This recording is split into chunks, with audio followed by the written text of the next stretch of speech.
Hello दोस्तों, तो आज की वीडियो में बात करने वाले हैं वर्क लाइफ बैलेंस के बारे में। ठीक है, जो कि सबसे बड़ा मिथ है लोगों के अंदर इस वक्त। और एक तो ना मतलब सोशल मीडिया ने बहुत ज्यादा दिमाग खराब कर दिया है बहुत लोगों का कि मुझे मतलब एक नाम सुन लिया आप लोगों ने, वर्क लाइफ बैलेंस, और हर कोई वो बोलता है कि मेरे को वर्क लाइफ बैलेंस चाहिए, मुझे वर्क लाइफ बैलेंस चाहिए। मतलब नहीं पता किसी को भी कि वर्क लाइफ बैलेंस का मतलब क्या है। ठीक है, लेकिन उनको ये पता है कि मेरे को 10 से 6 काम करना है, that's my work life balance. ठीक है, आपको देखो सबसे पहले तो समझना पड़ेगा वर्क लाइफ बैलेंस का क्या मतलब है। ठीक है, तो सबसे पहले बहुत ज्यादा इंपॉर्टेंट है आपके लिए समझना कि वर्क लाइफ बैलेंस क्या चीज है। ठीक है, तो शुरुआत करते हैं वीडियो की। तो यार देखो, वर्क लाइफ बैलेंस की अगर मैं बात करूं तो यार सबसे पहली चीज, हर इंडिविजुअल टू इंडिविजुअल ये वेरी करता है। दूसरी चीज, आप किस एज में हो उसके ऊपर ये वेरी करता है।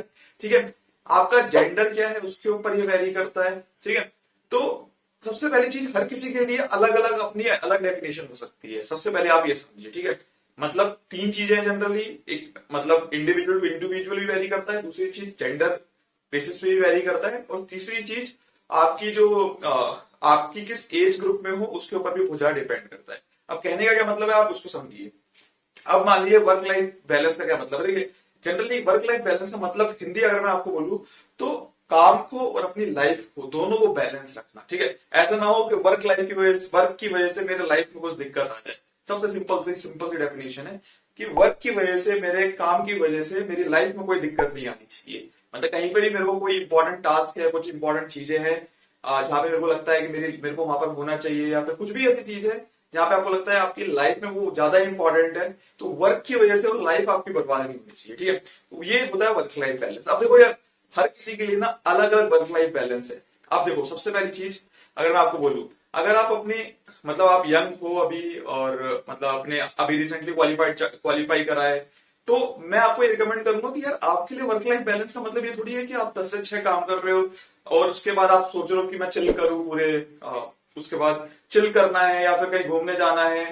तो सबसे पहली चीज, ठीक है यार, एक देखो सबसे पहली चीज, अभी यंग हो, यही आपके पास टाइम है थोड़ा सा एफर्ट करके सीखने का, लर्निंग का। ठीक है, जब आप एक बार लर्न कर लोगे, चीज आपके ग्रिप में आ जाएगी, एक अच्छी पोजीशन पर आ जाओगे, तो कौन रोक रहा है आपको जाने से। तो मैं आपको कहीं पे भी मना नहीं कर रहा हूँ कि यार मत जाओ घूमने या फिर चिल मत करो, पार्टियां मत जाओ, मैं भी जाता था, अभी भी जाता हूं। बट पॉइंट इज कि आपको समझना है कि आप कितने, मतलब आपको लिमिट रखनी है उस चीज की। ठीक है, लिमिट रखनी है, और प्लस आपको ये नहीं रखना कि यार मैं 10 से 6 ही काम करूंगा।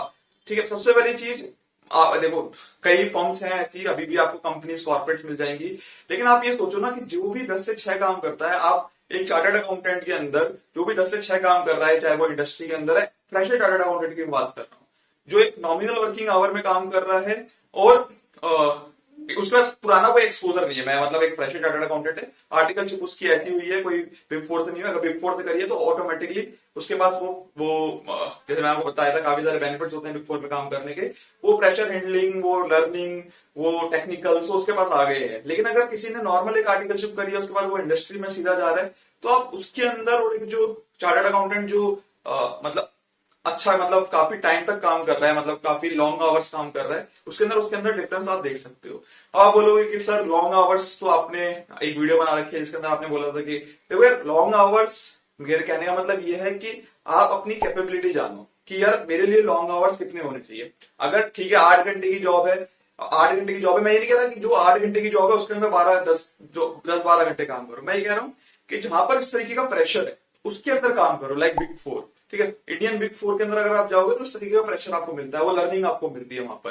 लेकिन अगर वहीं इंडस्ट्री में जाओगे, आप सोचोगे मैं वर्क लाइफ बैलेंस मेंटेन करूंगा, 10 से 6 जाऊंगा, उसके बाद फिर मजे करूंगा, तो यार एज अ चार्टर्ड अकाउंटेंट, जैसे मैंने बोला, as a chartered accountant initially आपकी इस एज के अंदर जब आप स्टार्ट कर रहे हैं अपना करियर, तो वर्क लाइफ बैलेंस आपके लिए ये होना चाहिए कि ठीक है, अगर 8 की जगह मुझे 12 घंटे भी काम करना पड़ रहा है, 12 घंटे मेरे को मिल रहे हैं, तो ठीक है, मैं मैनेज कर सकता हूँ उसके अंदर। तो यहाँ पे मैं नहीं कह रहा कि लॉन्ग आवर्स इतने हो जाएं कि आपकी नींद भी पूरी नहीं हो पा रही है।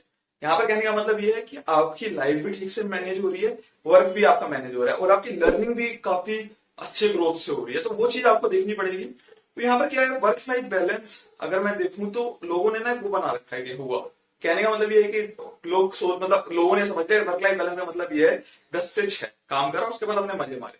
लेकिन आपको अपने लिए सोचना पड़ेगा, आपको किसी को दिखाना नहीं है कि भाई मैं इतना काम कर रहा हूँ या इतना कम काम कर रहा हूँ या इतना कम काम कर रही हूँ या इतना ज्यादा काम कर रहा हूँ इतना ज्यादा कम काम कर रही हूँ, किसी को नहीं दिखाना है आपको। यहाँ पर क्या है, आपके अपने लिए आपको अपने आप से सोचना पड़ेगा कि यार मेरे लिए 10 से 6 मेरे लिए एक सुटेबल जॉब है, या फिर मैं 10 से 12, मैं 10 से 10 रात तक काम कर सकता हूँ, उसके बाद भी मतलब उसके बाद में अपनी जो चीजें हैं वो मैनेज कर सकता हूँ। तो that's you have to think. तो इनिशियली मैं आपको रिकमेंड करूंगा कि इनिशियली जब आप सीए बनते हो तो आपकी एज जो होती है वो जनरली 22, 23, 24 मैक्सिमम ये होती है, या फिर आप हायर साइड चले जाओ 25, 26, 27 ये एज होती है। तो अगर अभी आपकी शादी नहीं हुई है तो इनिशियल 1, 2, 3 साल के लिए मैं आपको रिकमेंड करूंगा थोड़ा सा हाई, मतलब जहां पे प्रेशर है, जहां पर आप थोड़ा सा प्रेशर वाला माहौल है, जहां पर आपको लगता है लर्निंग आपकी अच्छी हो सकती है, थोड़ा सा आपका जो लॉन्ग आवर्स वर्किंग होगी, तो वो आप वहां पे देख सकते हो। तो वो आप, लेकिन आपकी क्या है, अगेन जैसे मैं बोल रहा हूँ यहाँ पर क्या है, आपके पास कोई रिस्पॉन्सिबिलिटी नहीं है। रिस्पॉन्सिबिलिटी एज सेंस कि आपका कोई बच्चा नहीं है, कोई बीवी नहीं है, ठीक है, या फिर आपका कोई बच्चा नहीं है, कोई हस्बैंड नहीं है। तो वो चीज आपको सोचनी पड़ेगी कि आपको इनिशियल आपके ईयर्स के अंदर आप 1, 2 साल, 3 साल काम करके आप इस तरीके के काम कर सकते हो जिसके अंदर लॉन्ग आवर्स आपकी वर्किंग हो। सो दैट जब आप मान लो आप आपका इतना एक्सपीरियंस हो जाएगा, इतनी लर्निंग हो जाएगी, कहीं पे भी आप स्विच करोगे तो आपको बड़ी इजीली मिल जाएगी। और जब आपकी शादी होगी, कुछ भी होगा, तो उस समय पर क्या है कि आपके पास वो जो एक्सपोजर है, लर्निंग है, वो कहीं ना कहीं आपके काम आएगी। अब अगेन जैसे मैंने बताया, इनिशियल कुछ ईयर्स के अंदर आप एक प्रेशर वाले माहौल के अंदर काम कर सकते हैं, मतलब जहां पर आपके पास लॉन्ग आवर्स वर्किंग है, ठीक है, वहां पर आप काम कर सकते हैं और अपनी जो लाइफ है उस तरीके से आप मैनेज कर सकते हैं। अगेन जैसे मैंने बोला कि आपकी हेल्थ के ऊपर कोई इंपैक्ट ना आए, इतनी आप लॉन्ग आवर्स वर्किंग मत कर लेना, मेंटल पीस आपका बना रहे, और ऑब्वियसली ये सब चीजें जब होंगी जब आपका मैनेजर अच्छा होगा, ठीक है, तो वो भी बहुत ज्यादा इंपॉर्टेंट है। तो पहली चीज ये हो गई कि आपको एज के हिसाब से, मतलब आपकी क्या है जो एज है, इनिशियल लेवल्स के ऊपर आप इनिशियल ईयर्स के अंदर कुछ साल आप लॉन्ग आवर वर्किंग कर सकते हो, वहां पे वर्क लाइफ बैलेंस भी आपका इस तरीके से मेंटेन होगा। लेकिन जब आपकी शादी हो जाएगी, आपकी रिस्पॉन्सिबिलिटीज बढ़ जाएंगी, then you have to think कि आपको उस समय पे किस तरीके से अपनी लाइफ चलानी है। क्योंकि उस समय पे अगर आप काम कर रहे हो मतलब वही 10 से 12, 1 रात के 10, 11 ऐसे काम कर रहे हो, तो वो वहां पर थोड़ा सा दिक्कत हो जाएगी। तो ये चीज आपको सोचनी पड़ेगी और आपको अकॉर्डिंगली वहां पर उस समय पे अपना वर्क लाइफ बैलेंस आपको अपने हिसाब से सोचना पड़ेगा कि मेरे लिए 10 से 6 इज सफिशिएंट। बट आप ये देखिए, आपने जो इनिशियल 2-3 साल आपने एज अ चार्टर्ड अकाउंटेंट आपने लर्निंग के अंदर आपने यूज करे थे, वो आपके अब काम आएंगे, क्योंकि आप एज अ चार्टर्ड अकाउंटेंट जिसके पास 2-3 साल का अच्छा खासा एक्सपोजर है, कहीं पर भी आप ट्रांसफर ले सकते हो इंडस्ट्री, या कहीं पर भी आपके पास एक अच्छा खासा बेंचमार्क बन गया है, आपके पास एक फाउंडेशन बन गई है, इसके बेसिस पे आप कहीं पे भी आप अच्छी खासी अर्निंग कर सकते हो। तो आपको वो चीज सोचनी पड़ेगी कि इनिशियल कुछ साल के लिए आप अच्छा एक्सपोजर लीजिए, उसके बाद आपको, आप जैसे मैंने बोला अगेन, वर्क लाइफ बैलेंस आपके ऊपर डिपेंड करता है कि किस तरीके का आप रखना चाहते हैं। उसके बाद जैसे जैसे आप बड़े होंगे, जैसे जैसे आपकी और ज्यादा एज बढ़ेगी, उस समय पे क्या होगा, आपका जो एक्सपोजर है वो उतना ज्यादा बढ़ता जाएगा, और आपकी जो आपकी वर्किंग है वो आपकी उतनी अकॉर्डिंगली कम होती जाएगी। तो वो आपको सोचना पड़ेगा कि किस तरीके से आपको बैलेंस करना है। तो अगेन वही चीज मैं बताना चाह रहा हूं यहाँ पर कि ये जो चीजें हैं सारी मिथ है कि वर्क लाइफ बैलेंस 10 से 6 जॉब करो। भाई आपको ये जो 10 से 6 है, आप एक बार सोच के देखना, जो 10 से 6 जनरली किस तरीके की काम इंडस्ट्रीज होती है, वहां पर क्या होता है, रिपीटेटिव काम होते हैं, अकाउंट्स पेबल का, अकाउंट रिसीवेबल का, अकाउंटिंग का, ठीक है, या फिर अगर मैं बात करूं बिग फोर जो जीडीएस जो है आजकल चली हुई है, ठीक है, जो बैकएंड का काम जो आपको बाहर से मिल रहा है, ऑलरेडी इसके ऊपर भी वीडियो बना चुका हूं, देखनी है आप आई बटन पर क्लिक करके देख सकते हो। तो ये सारे जो काम है ये कहीं पर भी आपके लर्निंग या फिर आपका एक्सपोजर नहीं बढ़ा रहे, तो वो चीज आपको सोचनी पड़ेगी कि क्या ये चीज मेरी लर्निंग और एक्सपोजर बढ़ा रहे हैं, तो वो चीज आपको कंसिडर करनी पड़ेगी।